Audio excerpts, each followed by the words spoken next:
Okay, there's that. I don't think that's exactly what I want, because I don't hear my own... I don't hear the game audio anymore. So I don't think I want that.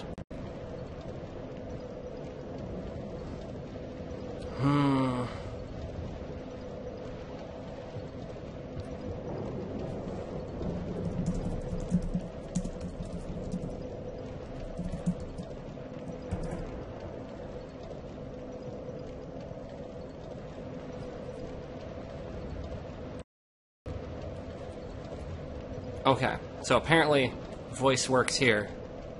Am I getting game audio from this? Okay, because I can't hear the game audio like this, and I'm not sure why. Honestly, the Elgato software, when it comes to sound capture, is just a mess, I have to say. Ever since I, like, redid my, like, reinstalled Windows and whatever, and got my computer back from the shop, anytime the computer wakes up after a long rest, the audio setting has changed somehow, and I have to flip a bunch of settings, and I don't think I actually change anything in the long run. It just needs to be alerted, or else I just can't hear anything. Yeah, the Elgato, you know, it's given me decent quality footage. This is my first attempt trying to stream with it. So it's an experiment. I know it was working. It was working when I did this last week, so I'm sure there's just a switch that I flipped or unflipped, or I need to plug something out and add in again. Let's resources.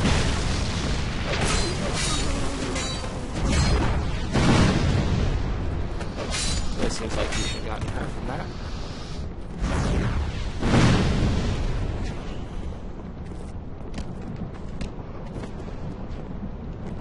See, I think if I were to do long-term streaming, I might figure out a way to set it up with OBS. OBS has been more reliable, I think. But the Elgato has its kind of dedicated internal processor is the right word, but it takes some of the load off my computer in terms of rendering. So, wow, that takes a long time to pull. Let's see if I can do anything about the game audio, or if the Elgato will do nothing. As you can see, I'm turning the game audio down significantly. But what's attacking me now? Get out of here. And also turn up the gain here. So I've just turned up my own commentary. Hopefully that made a difference.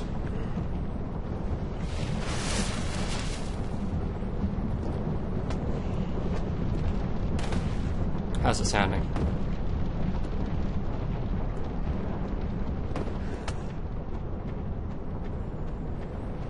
I'm gonna keep talking so you have a point of comparison. And I really should, like, get these crystal lizards, but I just kind of want to blitz through. So there were just some explosions. Hopefully that's loud enough for comparison. Now that I don't have any game audio, I don't really have a sense of what's super loud, other than just intuitive explosions are loud.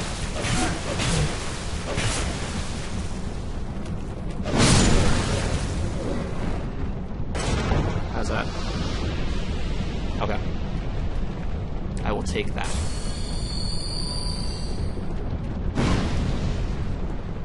Man, these snipers are actually doing me in a little bit.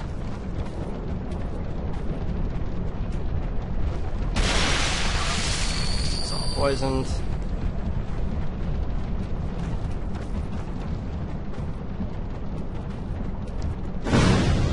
Wow, wow. I'm really just out of it or something. Thought if I just kept moving, I'd be alright. Oh, I moved the iPad back closer to me. Ninja, hi. You're not a ninja, actually. Headless man.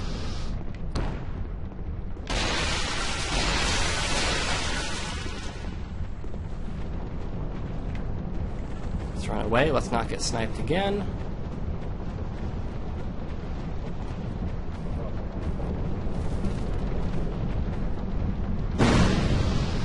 So Dark Souls roguelike is a thing that exists. It's called Bloodborne, the Chalice Dungeons. They're pretty bad. Most people tend not to really like them. Because a big part of the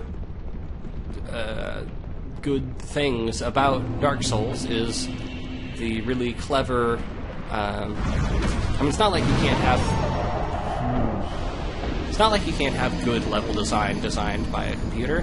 It's just that there's, you know, scenic vistas and clever psychology tricks that are much better created by humans.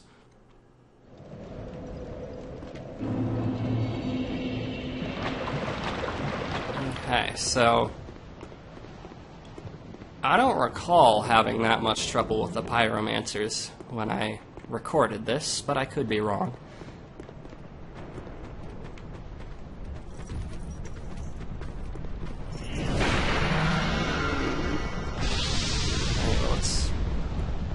Charge him here. Ah!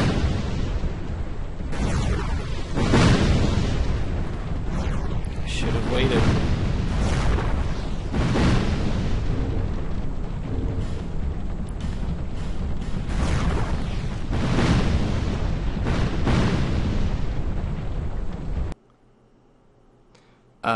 Estus Shard. Where's the Estus Shard? Can you lead me to the Estus Shard? That's the big thing.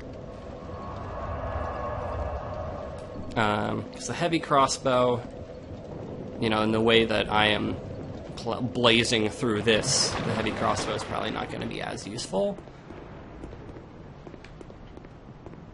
You know, that's more the deliberate, tactical, eliminate one at a time. A dead body in some hallway. Okay. And I remember Earthen Peak has a little bit of a side path maze structure going on, so I may get a little bit lost.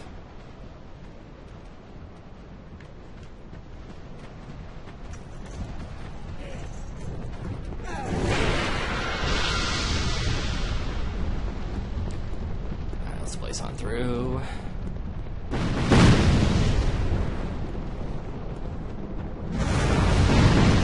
Forgot about this this bonfire here. Just completely walked past it.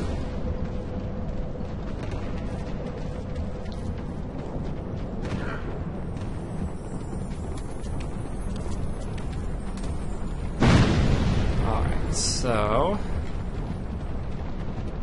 do I need to really do that lower route? You know, there are those two initial entrances into Earthen Peak. Do I really need to do this, the one on the right, is my question.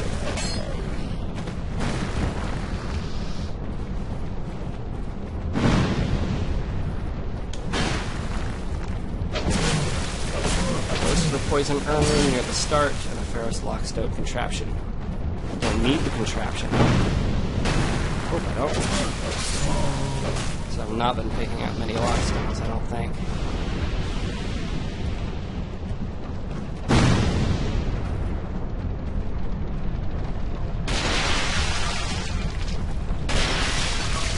Close to the start, after the consumption demon thing, whatever that thing's called. After that, I assume.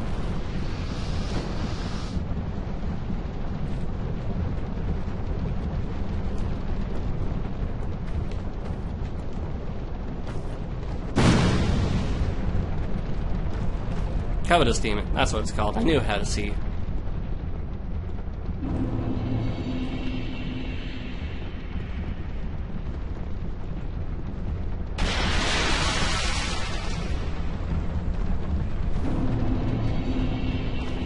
before the Covetous Demon.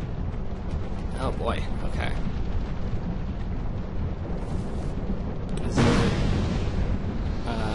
like right to the side there before the demon, or is it where I have to kind of jump off?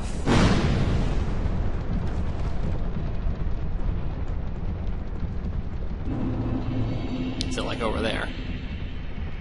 Oh, I forgot all my souls. Let's take care of that Neuromancer real quick.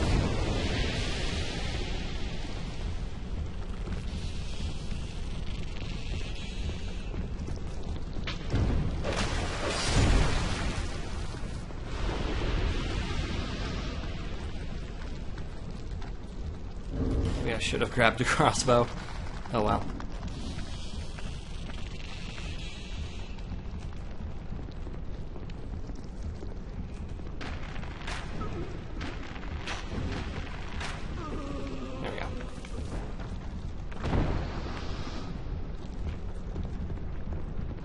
It's not like over here, right? Butts! Butts!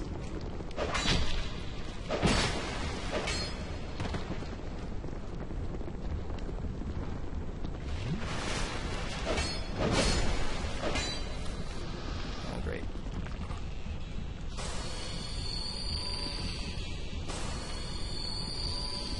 Yeah, no, it's fine. It's fine. Don't apologize for the walkthrough being annoying. There's that guy. Yeah, I mean, so, Harsh, I'm kind of blasting through this with only half an idea what's going on. Because prior to actually recording episodes, I would play through areas multiple times and get intimately familiar with them. And then I just forget. Not to mention, it's often like months in between recording sessions, and it's been a very long time since I recorded this area. I did remember that was a trap. I didn't remember what kind.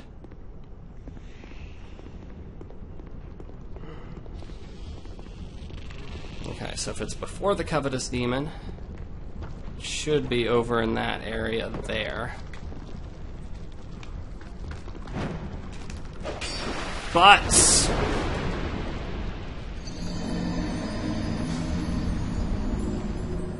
This is the part where the game gets a little bit difficult, unfortunately.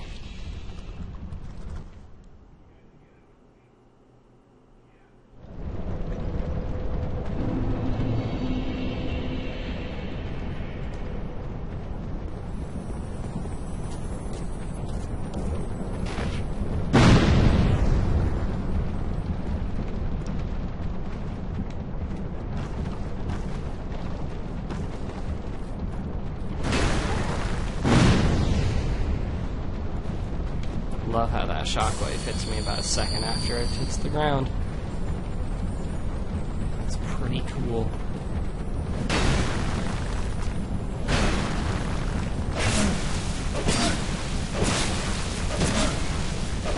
Do love the stone ring.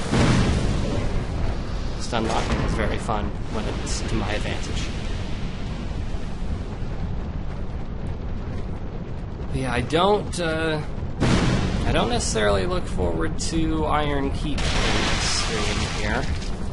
It may be to my benefit to maybe go and do some of the Shaded Woods before I take on Iron Keep.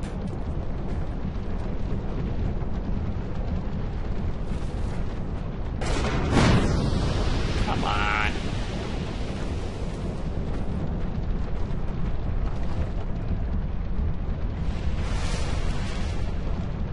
Do want that item though.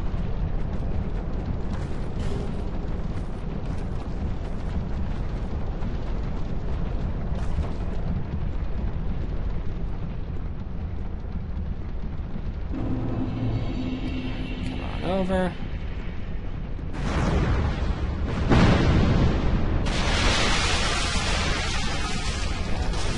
There, down there. I guess I might want to go. No, the downstairs route will not help me because the actual place I want to go to is raised up a bit.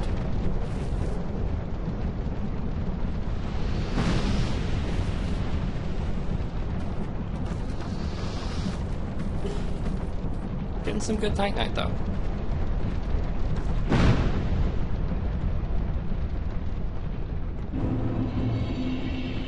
Alright, so, that's where I think I want to go. Just need to get the correct angle for the jump.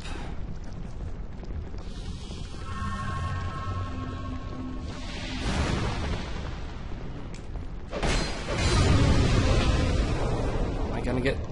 Aw, thought I was gonna get part of the set.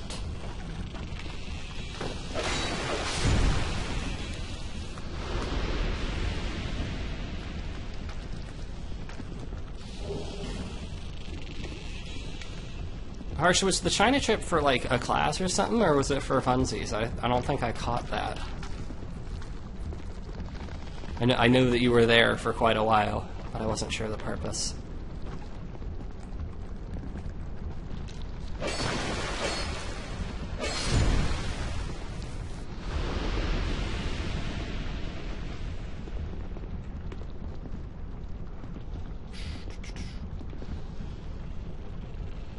Right, 2-month internship.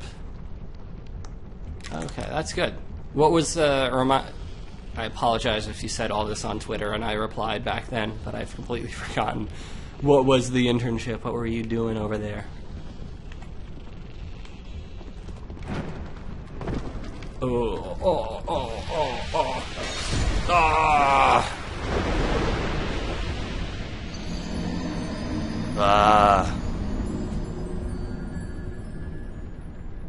There must be a different angle that I should be using.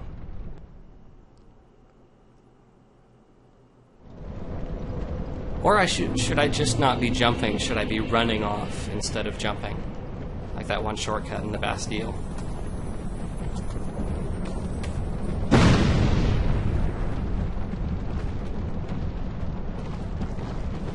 What if I just rushed through and made the jump?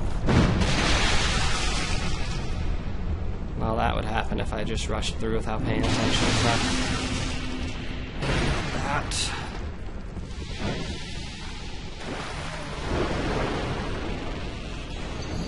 And this is the part where you stop caring about souls. I think running off is actually probably the best bet.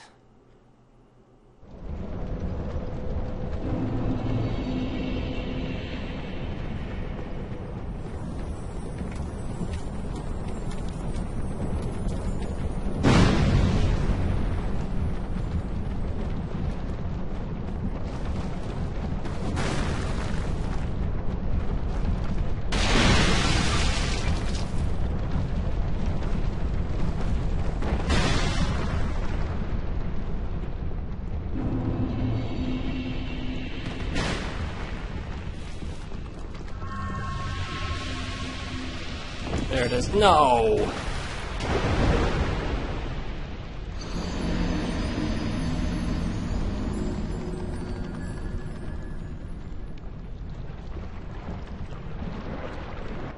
That sounds pretty cool, Harsh. Is that like, you say QA, is that testing or watching and reviewing and being like, hey, maybe you could do better here? Did they try to teach you to cook and see how it went?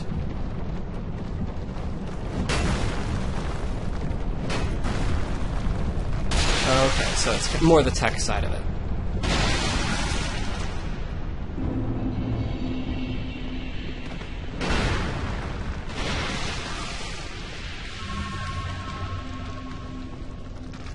Here we go. Those guys, ninja hand, headman.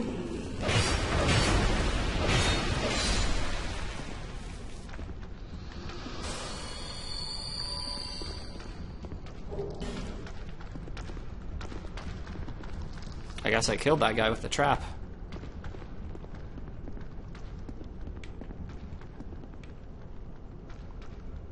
Okay, it's just the one. Man, I knew he was coming, and he still managed to swing faster than me.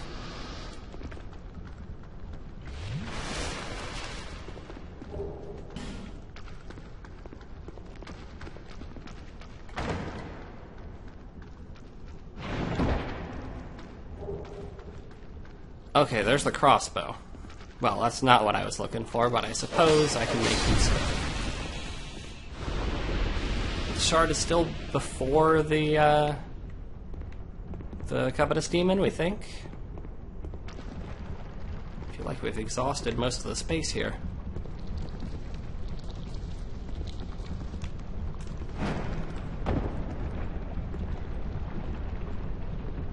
Hey. You're voicing yourself, dude.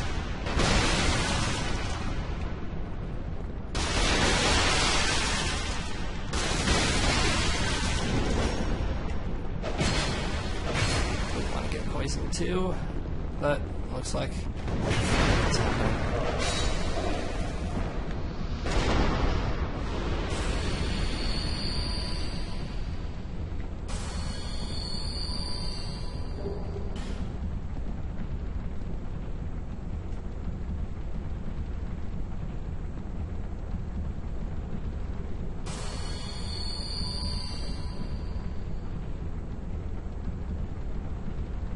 Okay, so just to set the record straight on Pokemon Brown there, Harsh. I guess I was technically a beta tester, but I think he was more... I can't speak for Adam, obviously, but I think it was more a little bit of marketing on his side. Because, like, I started the series not intending to be a beta tester, and he's like, hey, here's the next version if you want to show it off.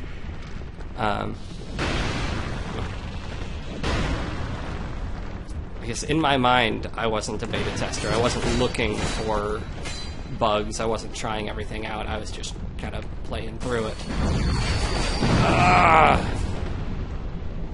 Oh. I don't know where that guy came from.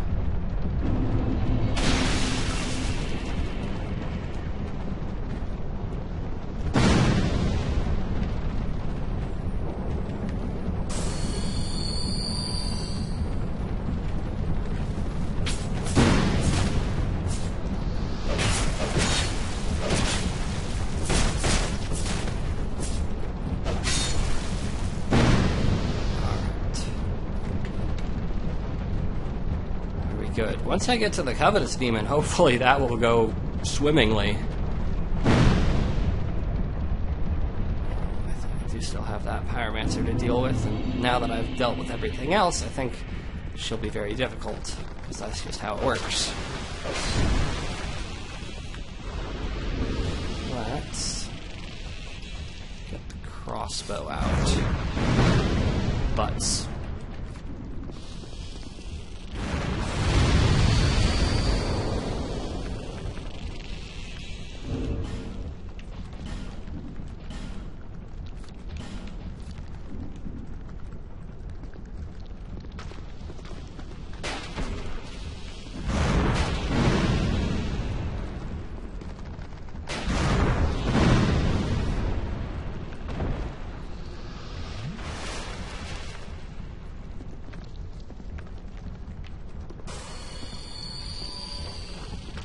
Set. Nope.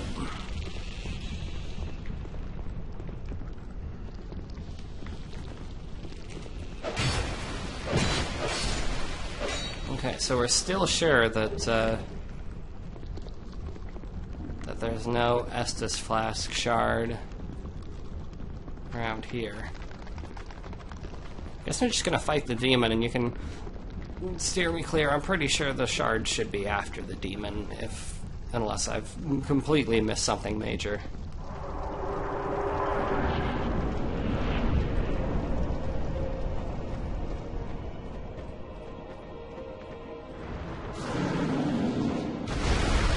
Well, I'm gonna die to the Covetous Demon. That doesn't happen very often. Oh, that wasn't bad at all. It just ate, or de-equipped all my clothes and stuff, and weapons.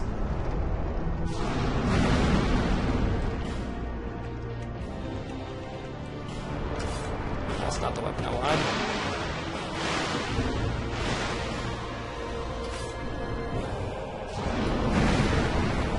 Let's two-hand the Uchi.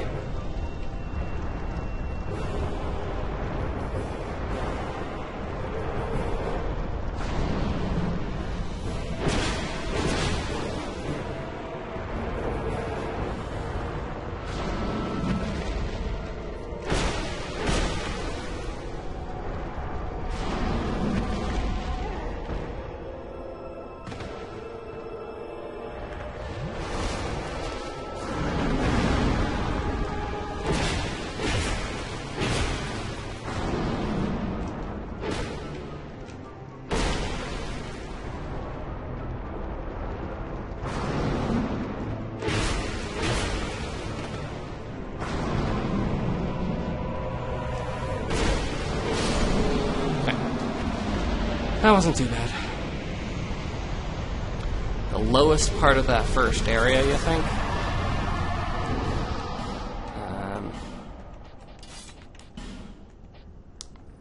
Not 100% sure what you mean.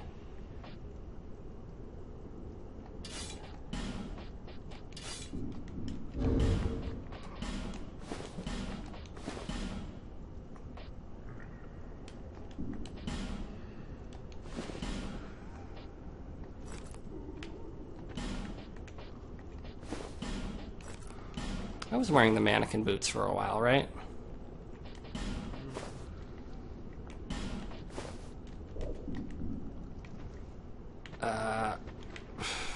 Well, I'm gonna hit the bonfire and then go back if I need to.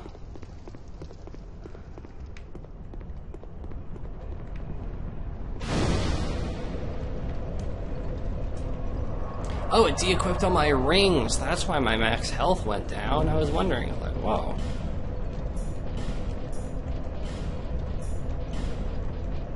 Well, that's too bad. I missed out on some souls because of that.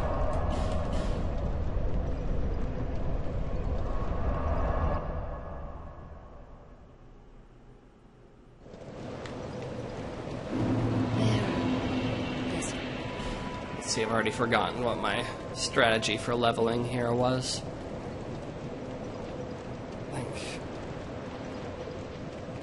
Let's do that.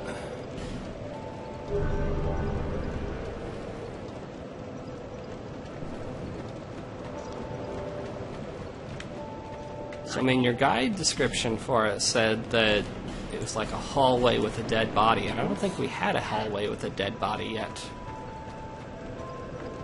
These pants look wrong without a top.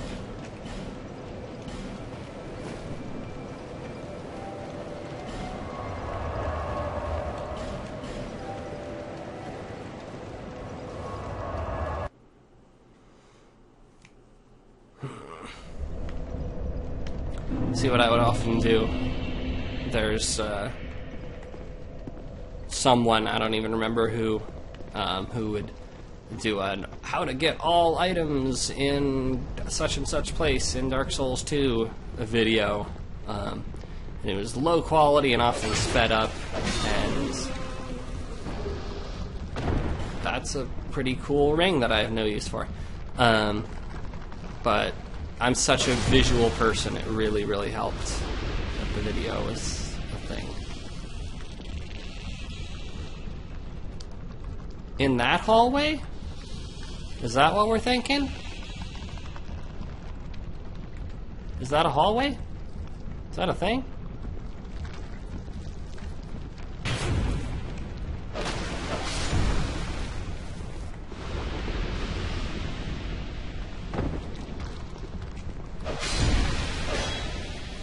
Oh, butts.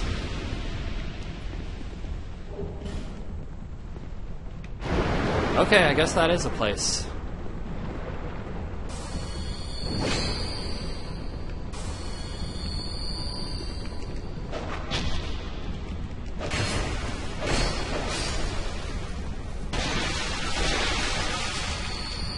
Okay, so I was thrown off by the fact that falling a foot away from that would kill me every time. And I should not have rolled there. There's a Lucas Seal. I don't need to... Oh, I think I do need to fill the Pharos Lockstone. Unless it's right here. Please be right here. No.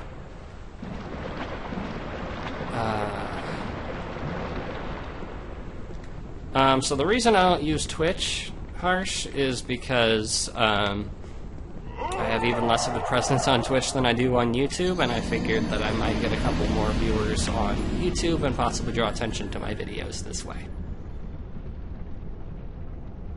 Plus, this automatically consolidates all the footage into one place, rather than being like, go to Twitch if you want to see the live thing. I can just have everything on YouTube.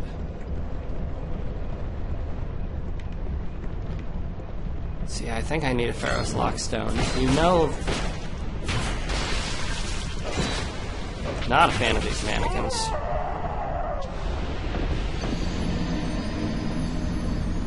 Hedgie, are you sure that you're looking at a Scholar version and not original version? Because if you're on like the wiki or something, there's a button that'll switch it over to Scholar. And Scholar did mix up a couple of locations, so.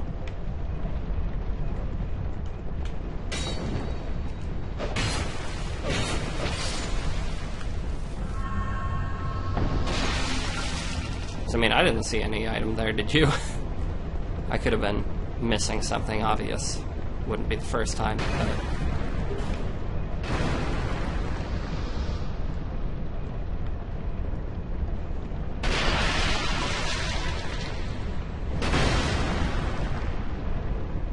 Oh, these pants don't match this top at all.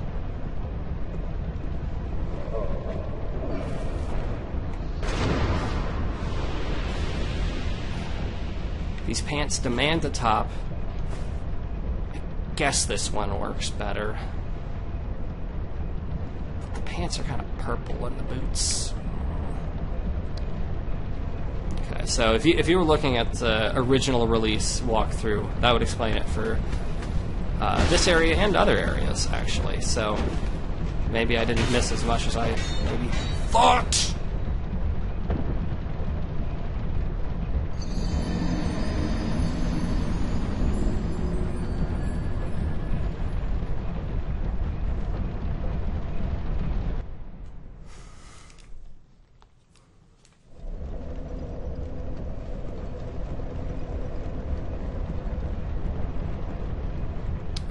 So, now that we know what we're looking at, are there any Estus Flask shards in this area?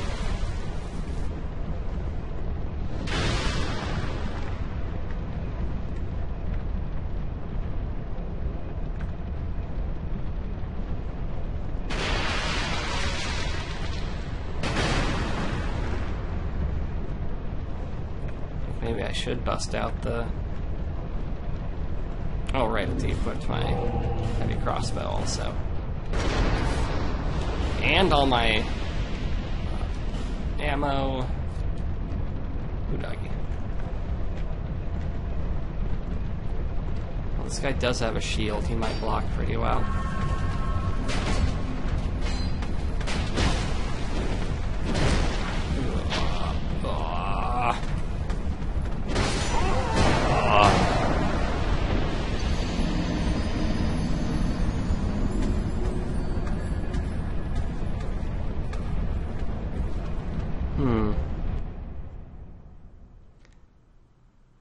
Yeah, I feel like... So, Scholar was... Well, I mean, PC, the naming convention was very, very confusing. That's the problem. I was fat rolling, slow rolling, I apologize. Because of my heavy, heavy coat. Okay. So, on PC it was confusing because the, like, final content update to the original vanilla game that added in, like, the Scholar special boss and dialogue was called Scholar of the First Sin, but they also pretty much simultaneously released Dark Souls 2 Scholar of the First Sin, which was the, updated version with the changed enemies and all DLC included. So it was confusing on PC. But the only version released for PS4 should have been actual, honest-to-goodness Scholar of the First Sin, which I am playing.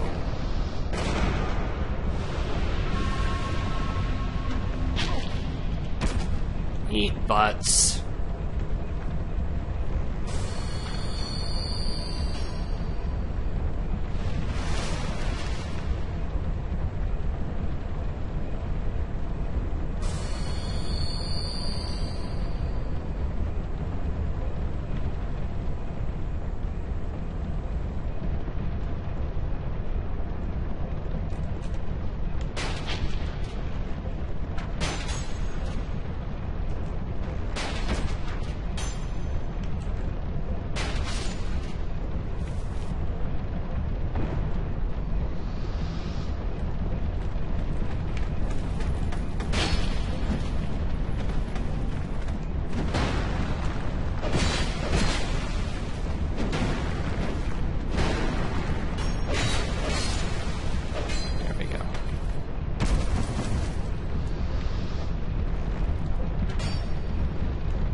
maybe check. I think there are like 2 different prominent Dark Souls wikis. The other one might do you more good.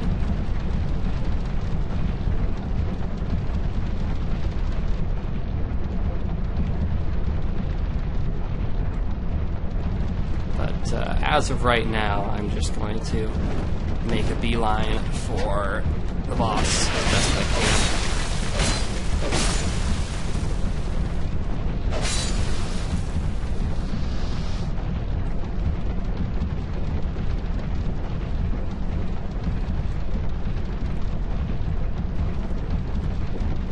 Yeah.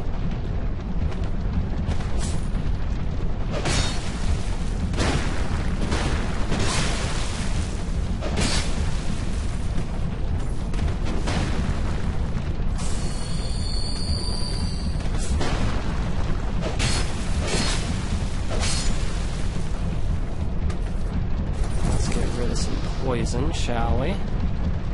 That's one thing I will remember.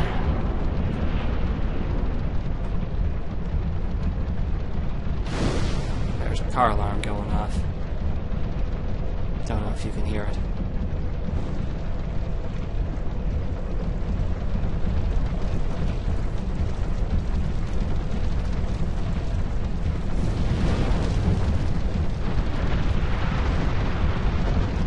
So, Harsh, just to clarify, the original Dark Souls 1 is coming to Switch. Dark Souls 2, as of right now, is not. Although I would love it on Switch. Dark Souls 1, I do think, is the best place to get on. Probably because it is the best in the series. As much as I will defend Dark Souls 2, it's not as good as Dark Souls 1.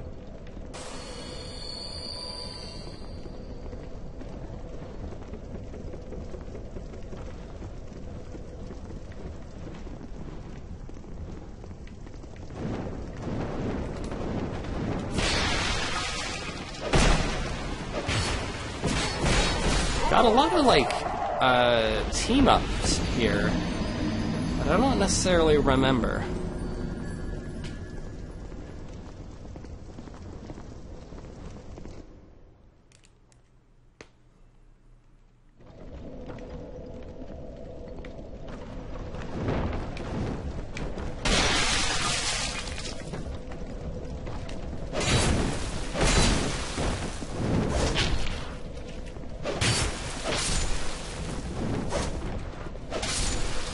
I think I should probably just two-hand this Uchi for the time being.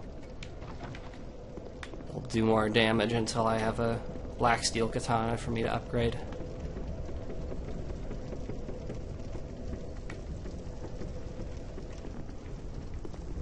Yeah, depending on your preference in aesthetic, Dark Souls 1 or Bloodborne is probably the best in the series to get on board with. Dark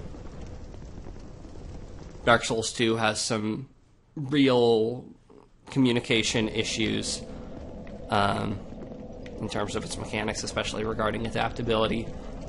And I mean, the whole series does, but 2 especially with adaptability. Dark Souls 3 is just the worst, as I complained about in the previous stream. But Bloodborne is, has the aesthetic that a lot of people like, and it's probably the easiest to grind in and over-level for, which lets you sweep it, and it forces you to engage with dodging mechanic in a way that Dark Souls doesn't. Get off.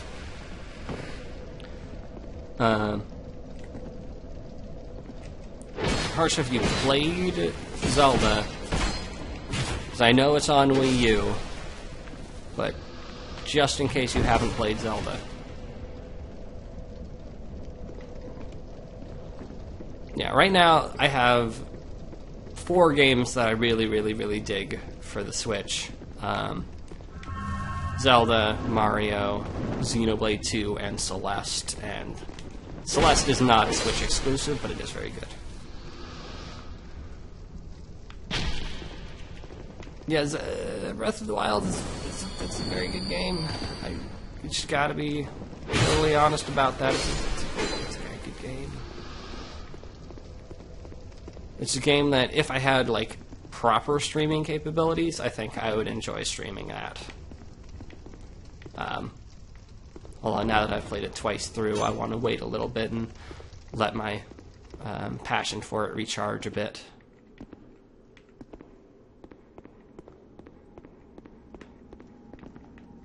Okay, we got...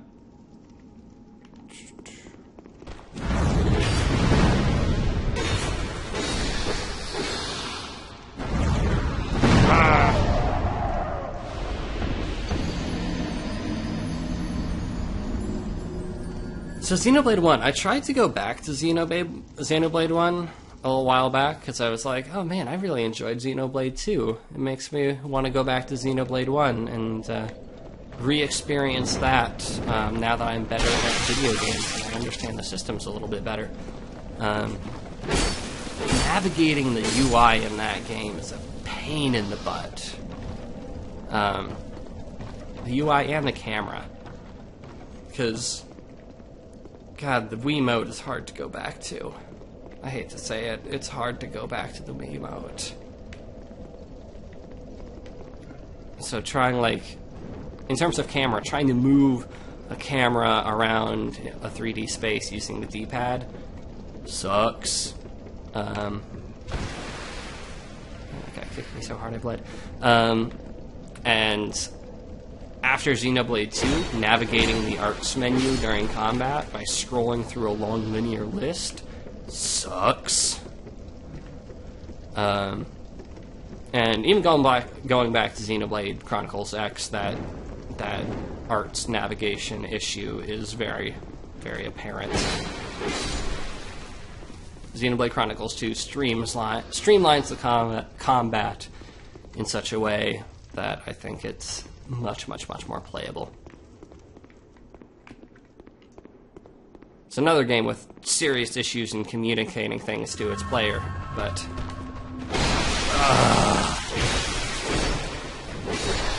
this game wants me to be careful about where I roll, and I just don't want to do that.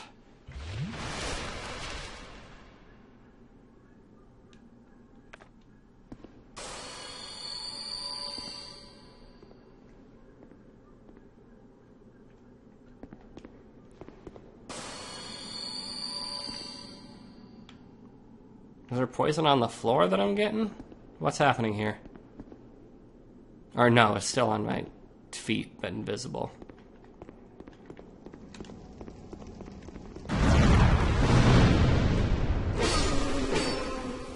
One shot her with a two-handed swing. That's pretty cool. Do I want to try to summon? Why not? Yeah, I think the main issue with the Wiimote is the button layout, because it's very comfortable to press A and B. Absolutely, those work very well. I think the shape of the Wiimote is really fine-tuned that. Reaching down to hit plus or minus, or reaching up to hit the D-pad in any way, sucks. Trying to hit 1 or 2 sucks. So you can't have too complex of a control scheme. Like, Twilight Princess sort of got away with it by having the item switch be on the D-pad, and that doesn't generally need to be done super quickly. And Skyward Sword, God, I forget the exact mapping, but actually switching items was hold down a button and then move on a radial menu with the motion controls, and that was a lot smoother. Xenoblade requires the use of a lot of buttons. Like, the D-pad is something you have to use pretty frequently. So Thomas... There's no, like, Benhart here, right? I don't think so.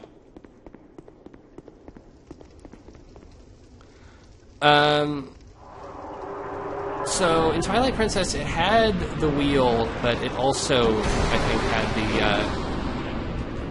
like you used the wheel to select what item was on your quick slot.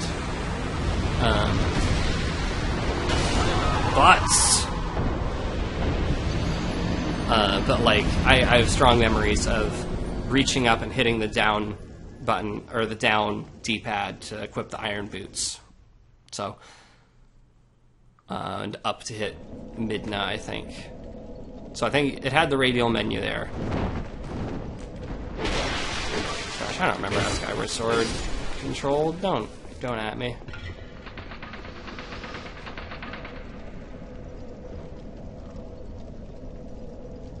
Yeah, I never had a classic controller, Harsh, so I don't know really how that fared in terms of Xenoblade, but if it's anything like Xenoblade X, it still wasn't the greatest in comparison to how Xenoblade 2 does it.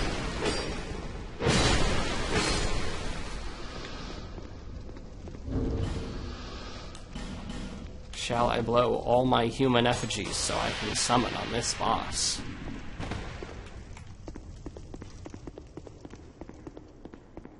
Like, every so often, I want to go back to Xenoblade X, because it's kind of distilled offline MMO gameplay. You know, you got this huge, interesting world with a lot of cool items to pick up and enemies to fight. But, God, the UI is such a pain in the butt. And it also doesn't communicate its mechanics very well.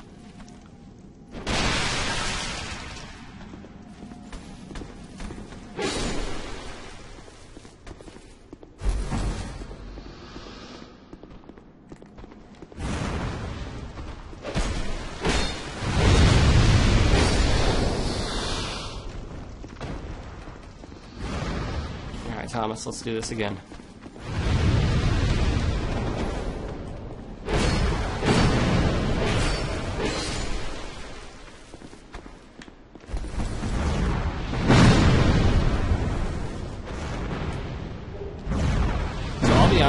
Moving to a controller that has 4 face buttons was kind of a hard adjustment for me at first. When I finally got a gaming PC when I went to college, you know, I grabbed a 360 controller, which is actually the exact one I'm using now, and I tried to play Darksiders, and I was like, why do you need all 4 of these face buttons for like basic I don't get this. This is unnecessarily complicated. I just tried to play SNES games on emulators, and I was like, man, they didn't know how to design for a 4-button controller in this freaking Super Metroid game that's supposedly so good. And I still don't think Super Metroid controls particularly well, but it's like I have to reach over to the X button. It's awkward to try to do basic things.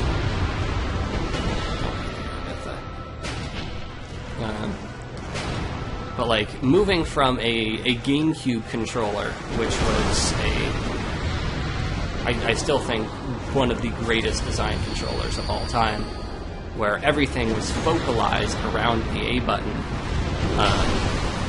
to games where it was or controllers where all the face buttons had equal weight. It was like, what the heck are they trying to pull here? It's so much less intuitive. Prioritize your buttons. A should be focal point. And the Wiimote, you know, also had kind of A and B as a focal point, and everything else was on the outside. I have eventually adjusted, obviously, but yeah, Super Metroid controls like butts. I'm gonna be honest; it controls very poorly in terms of both physics and button layout. I do think overall, you know, Zero Mission has the best physics of any Metroid game, but I really dig the control style of Samus Returns when it comes to 2D. I do like the counter move a lot, although I think it did get a bit over reliant. But I like that kind of reactivity that you get that works in a better way than it did in Other M, which I think tried to accomplish the same thing with its quick dodge.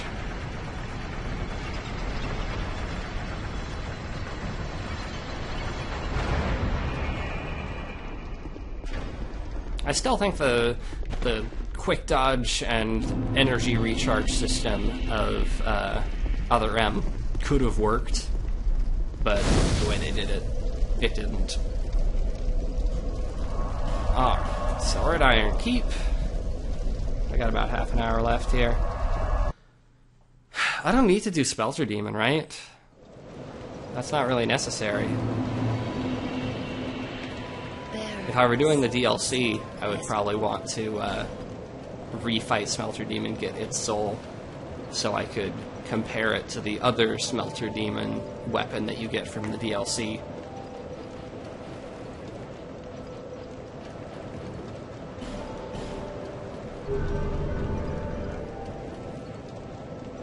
Yeah, Other M, it's, you know, I think I enjoyed it on my first playthrough. Kind of liked that quick action, but there isn't a whole lot of nuance to the combat. The exploration is subpar. It's a game that had a lot of potential, I think. It had possibilities, but was not executed well. Hey, Jeff. We made it to Iron Keep, Jeff, and I am now gonna pop over to the Shaded Woods, get a few easier levels from here.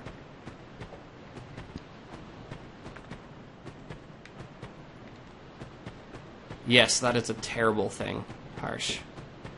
That's a terrible, terrible aspect of Other M. Yeah, people were freaking hyped about Other M. I remember Penny Arcade, back when people respected them. They made a comic about the E3 announcements that year, and it was like, blah, blah, blah, everything's boring, blah, blah, blah. And then, Metroid game made by Team Ninja. And they were, like, ecstatic, and they were in each other's arms with joy, and it was amazing. And then there was the trailer, and it looked action-packed and cool, and Samus was being badass, and, oh, we're gonna meet Adam, and who's this Anthony guy? I don't know, but we're gonna learn more about Samus's past, and then it was just a bad game. Oh, I still, well, so, I was, I'll take it, anything, just... That would be creepy. Oh man, I don't remember what I gave her. Doesn't matter.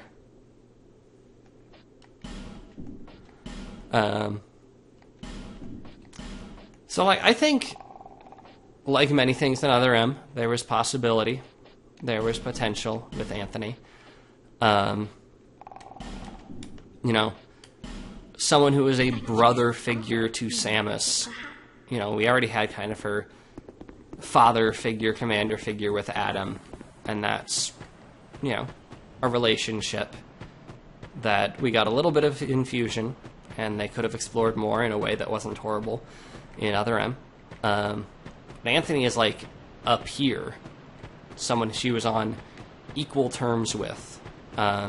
We got a little bit of that in Metroid Prime 3 Corruption, but I feel like those particular hunters were kind of underdeveloped before they got corrupted.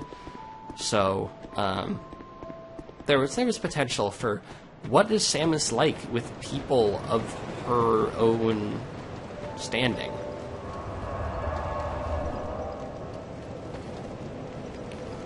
And so, like, in terms of Anthony acting as a foil to Samus, Samus was this young upstart with something to prove. She was small and angry, and he was large and friendly. And so kind of having that juxtaposition in terms of how they have different relationships with their commanding officer and with the military structure as a whole would have been a ripe place for character exploration. And I still, he's a fun and friendly guy. He's not a bad character, he's just kind of a fun guy who's there.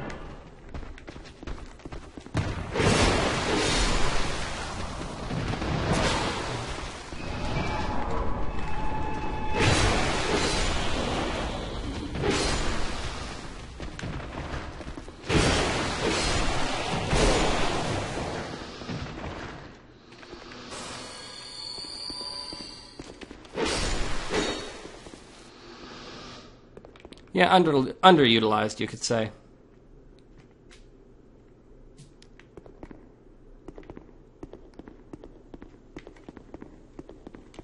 So the not being authorized to use things by Adam. I feel like they could have written it in a slightly different way. As it stands, it was like Samus feels bad that she did a bad thing to Adam a while ago, and she's like, oh no, please love me again, Dad. I miss you, I'm sorry.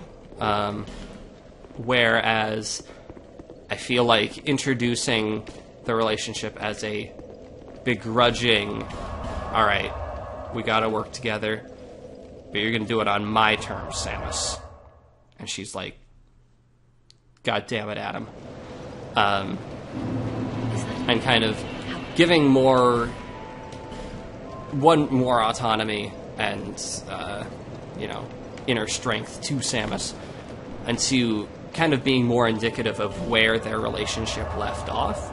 Kind of what I was hoping what we would get is like in the past, Samus tried to be a part of the military, and she eventually found, oh, this system doesn't work for me. In fact, it's kind of bullshit. I'm going to strike off and do my own thing and be my own person and make the world right, or the universe right, in my own way. And Adam disapproves of some action that she takes in a mission, and that disagreement leads to her kind of eventually going off on her own. And, like, you have those differing perspectives on mission strategy as a way of having a genuine conflict in the game proper.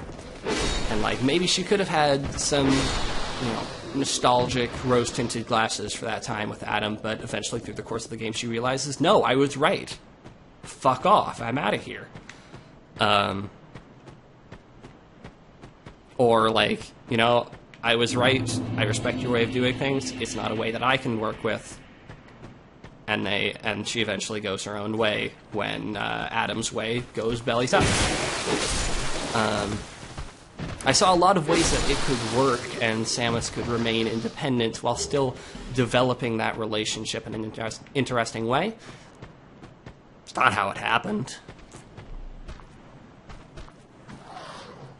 Now I gotta read the whole chat when I was on that rant. Let's take care of these guys.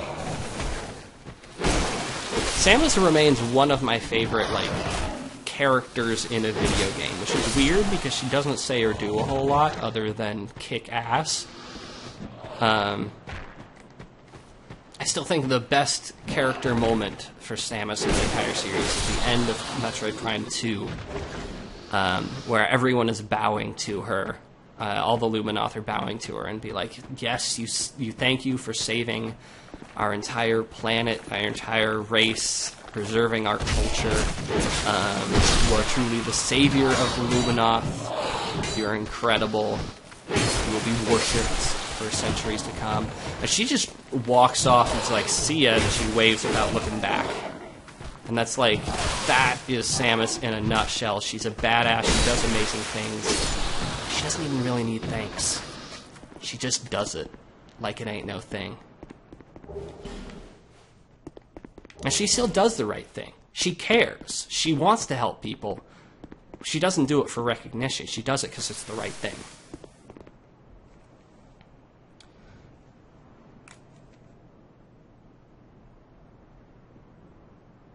Now I'm reading the chat.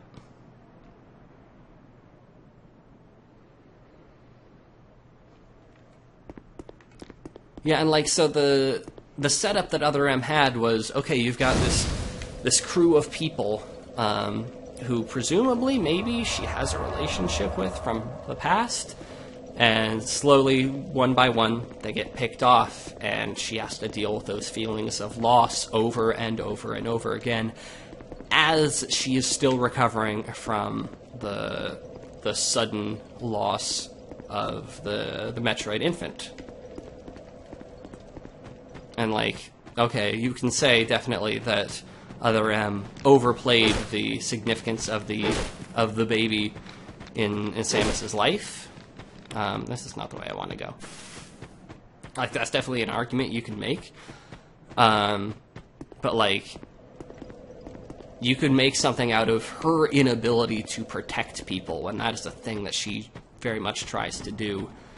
The baby had to protect her. She couldn't protect the baby, even though that's what she was trying to do for all of Super Metroid. And then she's got these people she cares about, like Anthony, who is this friendly brother figure, and at some point maybe she can't save him.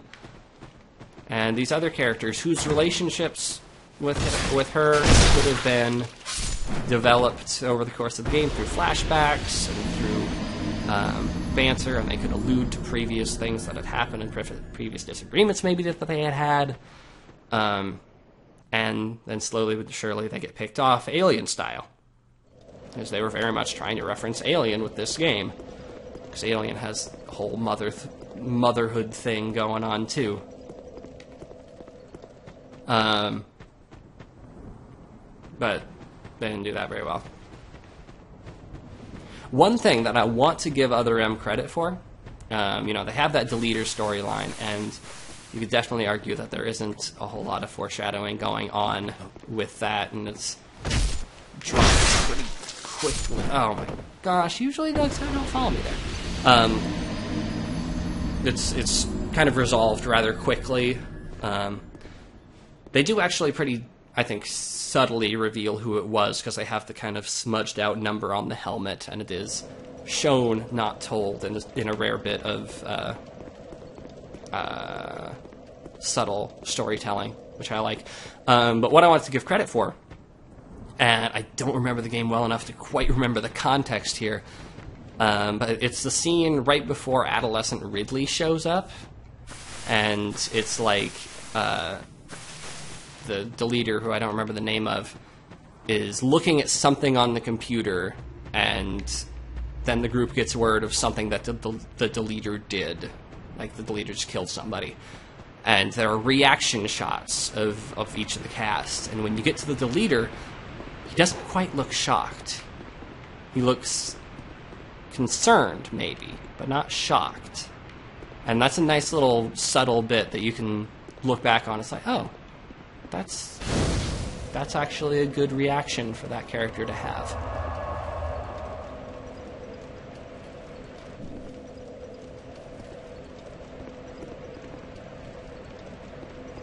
I do want to read the Metroid manga. I have not read it. Is there an official release for it, do you know?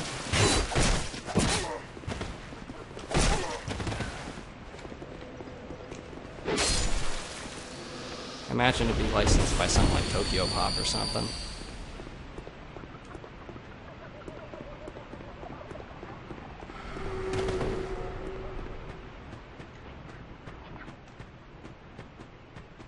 Okay, there's definitely a shard around here somewhere, right? Like underground?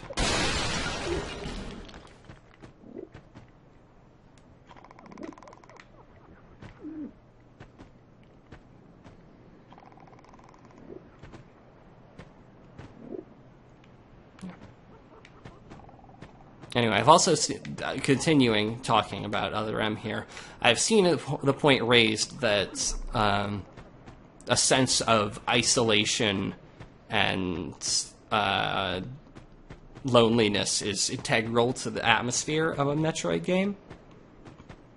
I can see the merits in that argument, wanting a very particular mood from a Metroid game.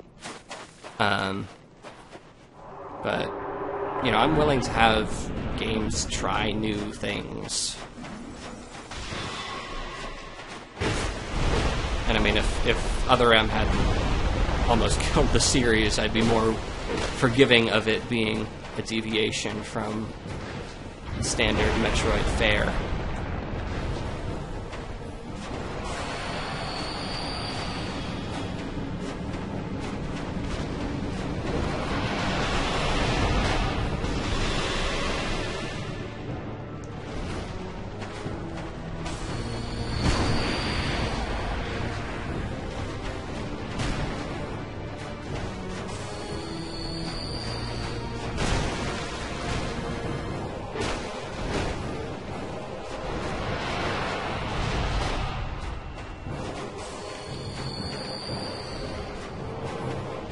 And I feel like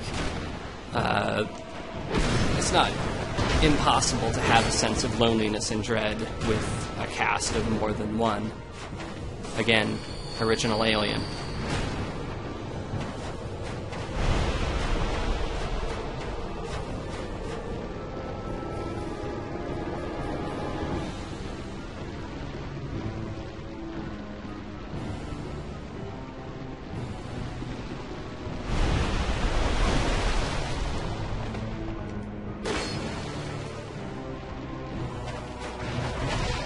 Going super well.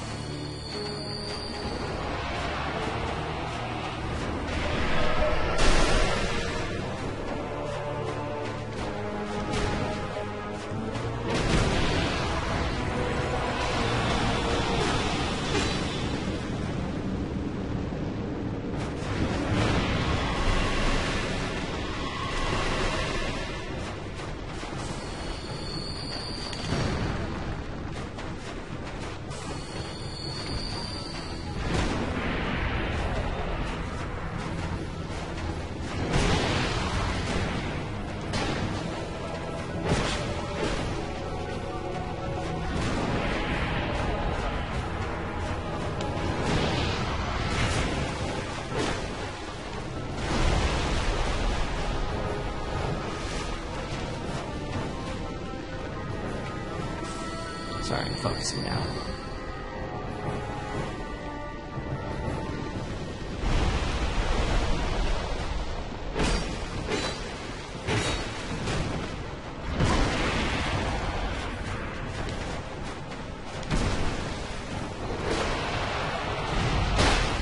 Oh, I died.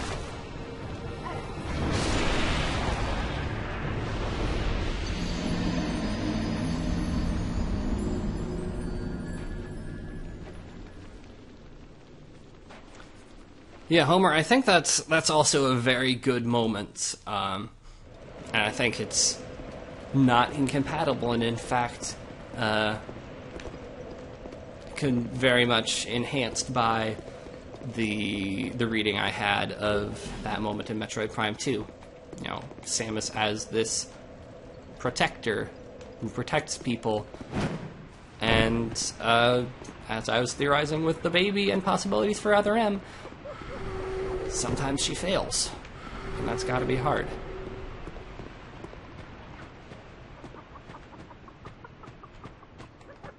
And, you know, maybe that's part of why she's isolated the way that she is.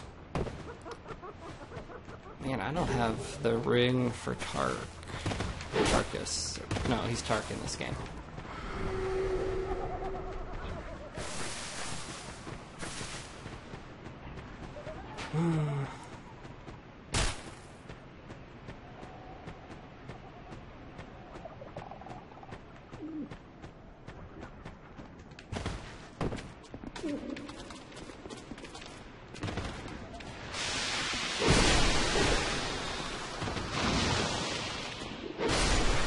Wow, so many basilisks.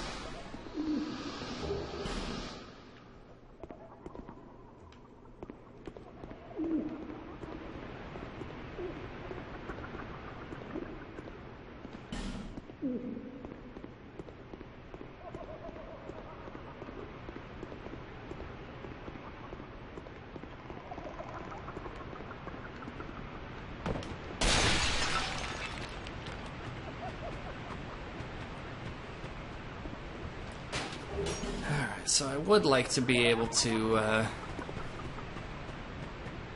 beat what's her name, and that would probably be the end of this stream.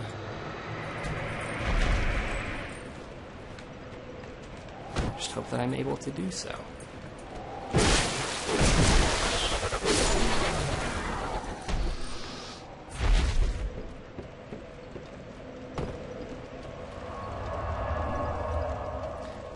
But yeah, Metroid's a series that I have a lot of feelings on, for sure.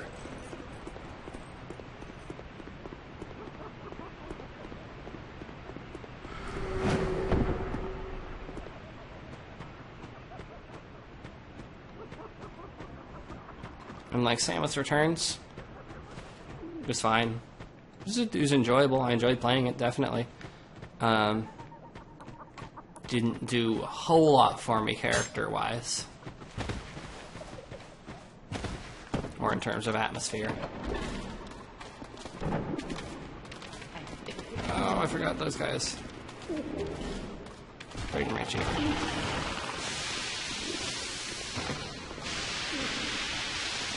I better not be able to turn her to stone. That would suck.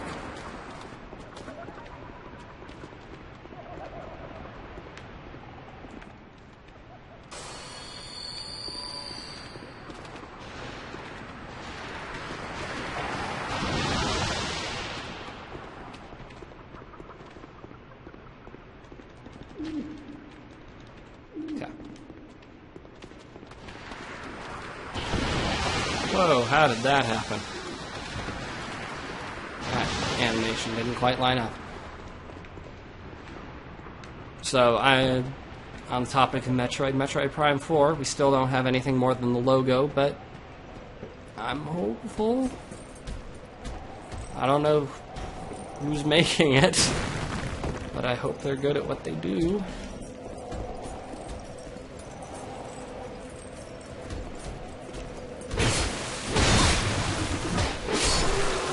Yeah, Samus Returns felt, it felt a little bog standard. It gave me the same kind of feeling that I get from Kirby games and Yoshi's Woolly World and Yoshi Switch, which we haven't seen a whole lot of recently, where it looks like, yeah, this is probably a fun game if you're into those mechanics, but it's not doing anything for me. And luckily Samus Returns, those are mechanics that I enjoy. But it also felt like it was going through the motions of, yeah, this is how a Metroid game works. You get the boost, you get the beams, you get the boost, you get to do the thing. There's no surprises in Samus Returns. Oh man, how cool would it be if I could summon a human player?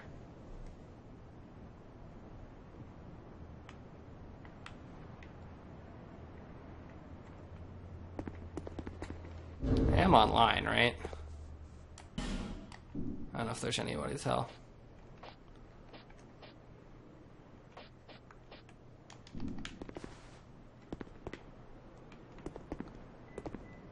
Oh well, whatever.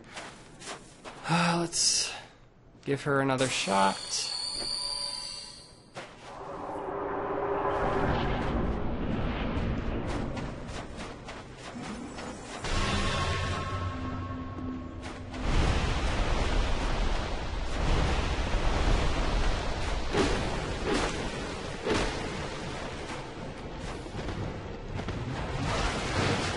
Man, that's a long reach.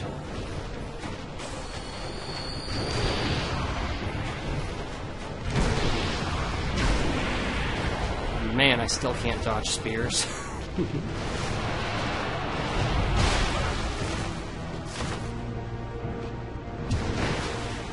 I keep forgetting that Federation Force was a thing. And I'm gonna die now. It's toxic.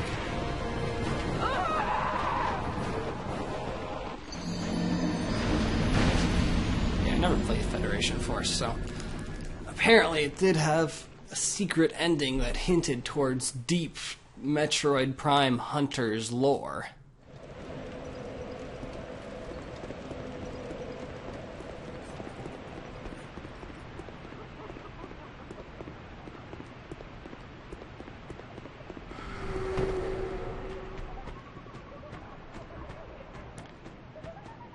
So with regards to Metroid Prime 4, are we hoping it'll be a continuation of the Phazon saga, which I feel... I don't think I really want that. Is it going to be kind of that continuation of the Hunters cliffhanger that still hasn't been resolved, but maybe is supported a little bit by Federation Force? It's going to be start of a new trilogy. What are we expecting? What are we hoping?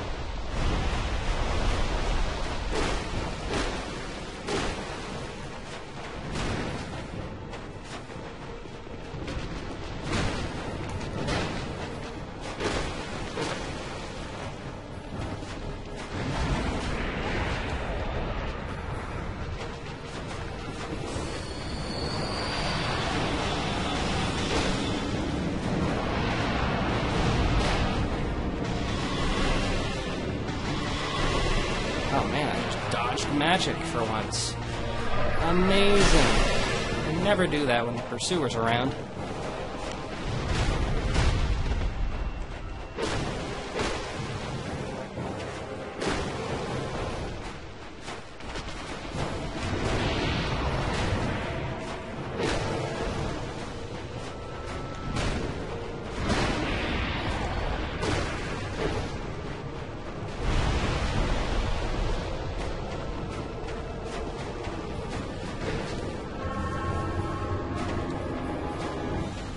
So Fusion is currently the latest in the timeline, if we care about Metroid timeline, yeah.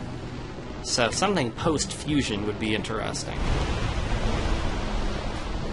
So that's like the most renegade Samus ever is.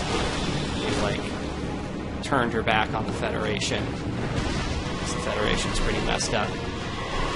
It's a natural extension of her rebellious character that I have theorized based on the version of Ethereum that doesn't actually exist.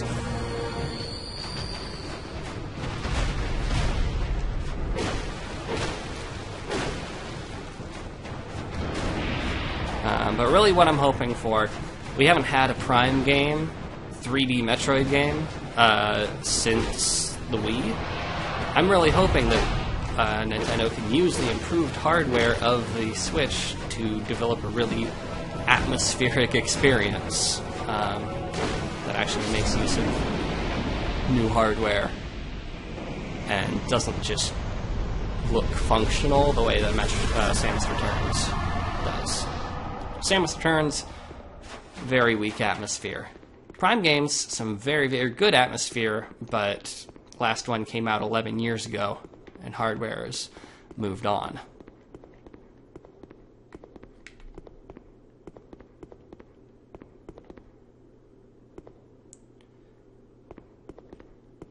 Alright, so timing on that worked out pretty darn well. Managed to beat Nashka right around 8:30. So we'll head back to Majula, and then that will be our episode.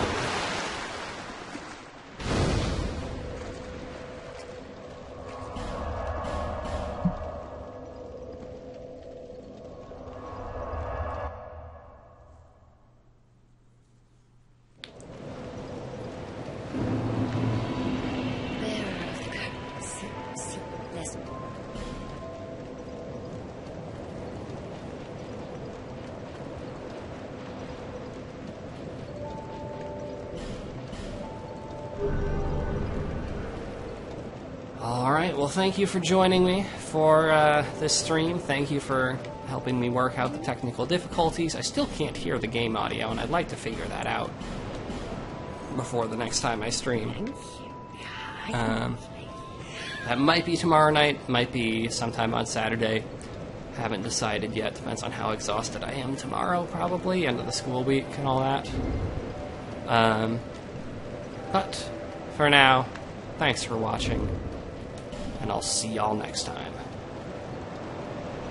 And then I'll awkwardly change the window.